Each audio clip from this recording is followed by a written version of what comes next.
السلام علیکم ورحمۃ اللہ وبرکاتہ۔ بسم اللہ الرحمن الرحیم۔ الحمد للہ والصلاة والسلام علی رسول اللہ وعلی آلہ واصحابہ اجمعین۔ محترم سامعین کرام، میرا موضوع ہے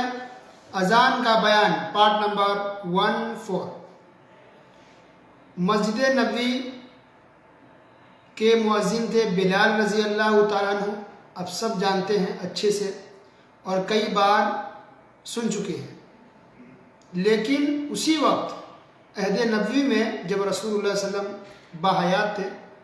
تو مکہ کے جو مؤذن تھے، خانہ کعبہ میں جو اذان دیتے تھے جو صحابی، ان کے بارے میں بہت سے لوگ نہیں جانتے کہ مؤذن کون تھے اور کس طرح سے وہ مؤذن بنائے گئے، کیا واقعہ ہے، بہت ہی دلچسپ ہے۔ انشاءاللہ اسی واقعے کو آج کے درس میں بیان کریں گے۔ اصل میں ہوا یہ کہ رسول اللہ صلی اللہ علیہ وسلم غزوہ حنین سے لوٹ رہے تھے صحابہ کرام کے ساتھ، تو ابو محذورہ رضی اللہ عنہ اس وقت مسلمان نہیں ہوئے تھے،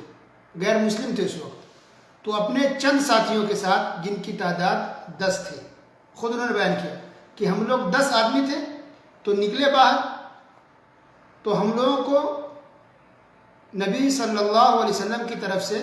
اذان، نماز کا وقت ہو کے اذان ہو رہی تھی، تو اذان کی آواز ہے، تو ہم لوگوں نے اذان کی آواز سن کر کے اذان کا مذاق اڑایا، ہم لوگ بھی اذان دینے لگے جو الفاظ یاد تھے تھوڑے تھوڑے، اور اذان کا مذاق اڑانے لگ گئے۔ رسول اللہ صلی اللہ علیہ وسلم نے بلوایا ان 10 کو، سب آئے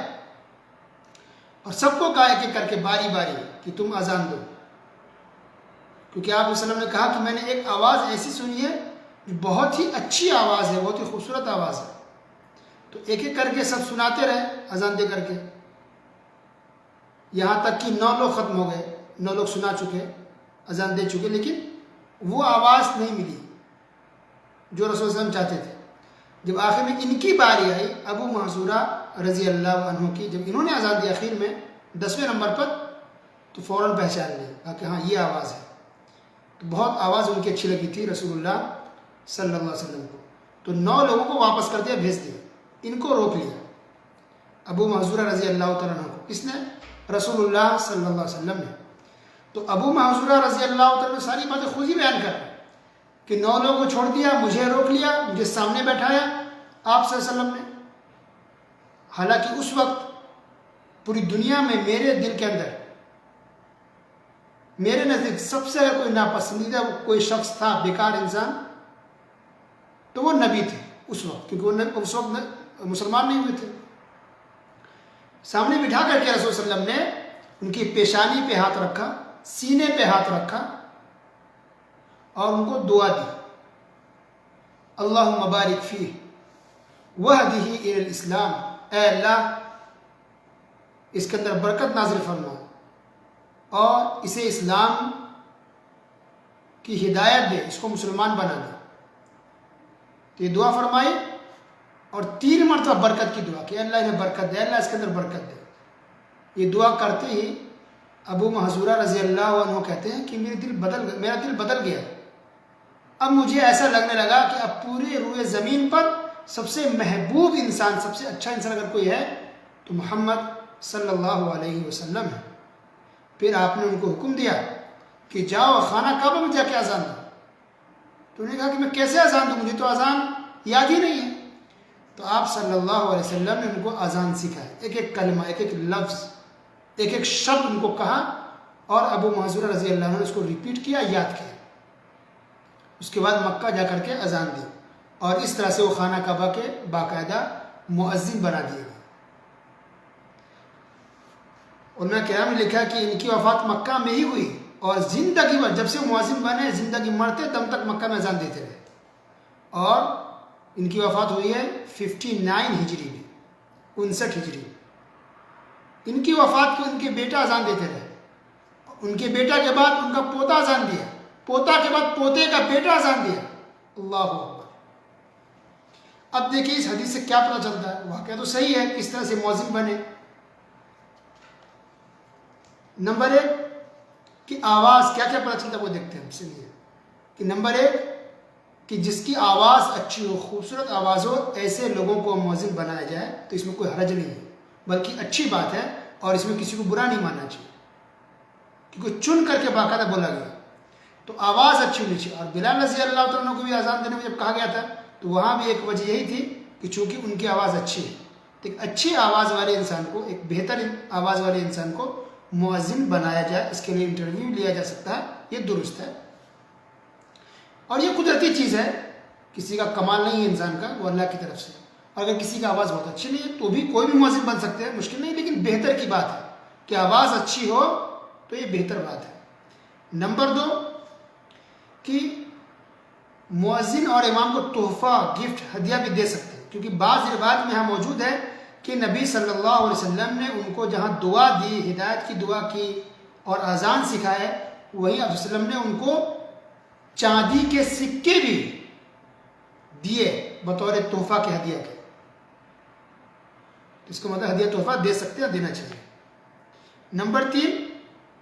کہ اگر کوئی دین کا مذاق اڑائے، اذان کا مذاق اڑائے یا کوئی اور ایسا مسئلہ ہو تو انسان کو آپے سے باہر نہیں ہونا چاہیے، ڈائریکٹ لڑائی جھگڑا مار پیٹ پہ نہیں آنا چاہیے۔ تو جب انہوں نے مذاق اڑایا تو نبی صلی اللہ علیہ وسلم سے قتال نہیں کیا، جنگ نہیں کیا، فوراً مار پیٹ نہیں کیے، بلایا، سمجھایا، دعا دی، ان کو اسلام کی دعوت دی، اور دیکھیے مسلمان بھی ہو گئے ماشاء اللہ۔ تو کوئی بھی کام سوچ سمجھ کے کرنا چاہیے، انسان کو غصے میں آ کر کے کوئی حکم نہیں دینا چاہیے یا کوئی فیصلہ نہیں لینی چاہیے،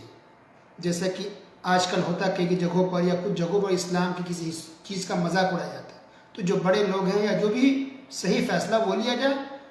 اکیلے کو یا 2-4 دن مل کر کے آنن اور فانن میں غصے میں آ کر کے آپ کوئی کارروائی ایسی نہ کریں کہ خدا کے لیے فتنہ بن جائے، آرام سے کام کرنا چاہیے۔ نمبر 4 کہ ہر ایک کو اسلام کی دعوت دینی چاہیے، توحید کی دعوت، اسلام، ہر ایک کو، چاہے وہ کوئی بھی ہو، غیر مسلم، ہندو ہو، وہ یہودی ہو، وہ کرسچن ہو، وہ سکھ ہو، وہ بدھسٹ ہو، وہ جین مذہب کا کوئی بھی ہو، آرام سے محبت سے اسلام کی دعوت دی جائے۔ اگر مان لیا تو الحمدللہ، نہیں مانا تب بھی الحمدللہ، کیونکہ یہ حق ہے۔ جیسے اگر وہ بھوکا ہو تو یہ ہماری ذمہ داری ہے کہ ہم ان کو کھانا کھلائیں، ان کے پاس کپڑے نہیں ہیں تو یہ ہماری ذمہ داری ہے کہ ہم ان کو کپڑا خرید کر کے دیں، اگرچہ وہ کافر ہے، اگرچہ وہ نان مسلم ہے، اگر وہ بیمار ہے تو ہماری ذمہ داری ہے کہ ہم ان کا علاج کریں، ان کی مدد کریں۔ یہ ہے نا، یہ انسانیت ہے اور ایسا ہونا بھی چاہیے۔ تو اس سے کہیں زیادہ اس بات کی ضرورت ہے کہ ہم ہر ایک تک اسلام کی دعوت کو پہنچائیں، اللہ کے بارے میں بتائیں، اسلام کے بارے میں بتائیں، کیونکہ اسلام ہمارا آپ کا نہیں ہے، ہر ایک کا ہے۔ یہ رب اللہ تعالیٰ صرف ہمارا آپ کا نہیں ہے، ہر ایک کا ہے، بس لوگ بھٹکے ہوئے ہیں، ان کو سیدھی راہ پر لانا یا لانے کے لیے اس کو اچھی باتیں بتانا، یہ ہم سب کی ذمہ داری ہے۔ نمبر 5 کیا پتہ چلتا ہے اس حدیث سے کہ ایک انسان جس نے اسلام کا نہیں بلکہ اذان کا مذاق اڑایا اور مذاق اڑانے کے لیے اذان دی، لیکن وہی آدمی کو دیکھیں اللہ نے کس طرح سے ہدایت دی، کوئی انسان مسلمان ہو گیا، اور صرف مسلمان ہی بلکہ مؤذن ہو گیا، اور صرف مؤذن بھی نہیں کہ کوئی چھوٹی موٹی مسجد کا مؤذن ہو گیا، اللہ تعالیٰ نے ان کو خانہ کعبہ کا مؤذن بنا دیا، مسجد الحرام کا مؤذن بنا دیا۔ اللہ اکبر، جو دنیا کی سب سے اہم، سب سے افضل ترین مسجد ہے بغیر کسی اختلاف کے، اللہ اکبر۔ تو کوئی انسان سوچ بھی سکتا تھا کہ انسان جو مذاق اڑا رہا ہے اسلام کی کسی چیز کا یا اذان کا، وہ انسان اتنا بڑا مؤذن بن جائے گا، دنیا کی سب سے بڑی مسجد کا مؤذن بن جائے گا، اللہ اکبر۔ تو کون انسان کب کیا ہو جائے، اللہ کس کو کہاں تک پہنچا دے، کوئی نہیں جانتا، اس لیے فلاں جہنمی ہے، یہ جہنمی کے چکر میں نہیں پڑنا چاہیے۔ ہماری کوشش، ہم دعوت دیں، اصلاح کی کوشش کریں، جنت میں کون جائے گا، جہنم میں کون جائے گا، وہ اللہ فیصلہ کرے گا، فیصلہ ہمارے ہاتھ میں نہیں۔ اس کے علاوہ اور بھی بہت سی باتیں اس حدیث سے پتہ چلتی ہے، جس کو اگر آپ غور کریں تو آپ سمجھ سکتے ہیں اور پتہ آپ کو چل سکتا ہے۔ تو آج کے درس کے لیے بس اتنا ہی کافی ہے، اور جو لوگ آج بھی اگر اذان کو بند کرنے کی کوشش کرتے ہیں یا بند کروانے کی کوشش کرتے ہیں، کچھ ملکوں میں ایسا ہوا تھا کچھ سال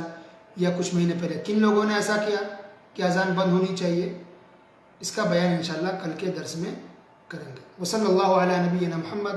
وعلى آله وصحبه أجمعين والسلام عليكم ورحمة الله وبركاته.